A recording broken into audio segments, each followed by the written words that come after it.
បាទសួស្តីអញ្ចឹងនៅពេលនេះខ្ញុំចង់បង្ហាញរបៀបហៅអឺ layout មកប្រើបាទអញ្ចឹងនៅពេលដែលផែនទីយើងរៀបចំរួចហើយយើងនឹងធ្វើ new print layout បាទអញ្ចឹងយើងចេញផ្ទាំងមួយយើងដាក់ឈ្មោះទៅបាទដាក់ឈ្មោះដាក់ទៅឬមួយក៏យើងដាក់ទៅតាមផែនទីឈ្មោះផែនទីដែលយើងកំពុងធ្វើនោះក៏បានដែរបាទអញ្ចឹងខ្ញុំដាក់ឈ្មោះជាន់វាអត់ឲ្យយើងដាក់ឲ្យខុសពីមុនណាបាទអញ្ចឹងមកបន្ទាប់មកយើងចេញផ្ទាំងពណ៌សមួយដែលផ្ទាំងกระดาษនេះជាប្រភេទផ្ទាំងกระดาษ landscape អញ្ចឹងផែនទីរបស់យើងមានរាងជា portrait អញ្ចឹងយើងត្រូវបដូរវាទៅជា portrait លក្ខណៈ portrait បែបនេះបាទអញ្ចឹងយើងត្រូវបដូរដកដាស់វាទៅជាលក្ខណៈ portrait បាទអញ្ចឹងដើម្បីបដូរវាទៅជា portrait យើងគ្រាន់តែចូល right click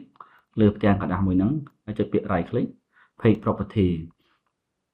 បាទអញ្ចឹងនៅទីនេះគឺយើងกระดาษប្រភេទនេះគឺជាกระดาษប្រភេទ A4 ហើយលក្ខណៈជា landscape បាទអញ្ចឹងយើងដូរទៅជា portrait បាទយើងដូរផ្ទាំងกระดาษរួចហើយយើងអាចហៅ template ដែលយើងធ្លាប់បាន save ពីមុនមក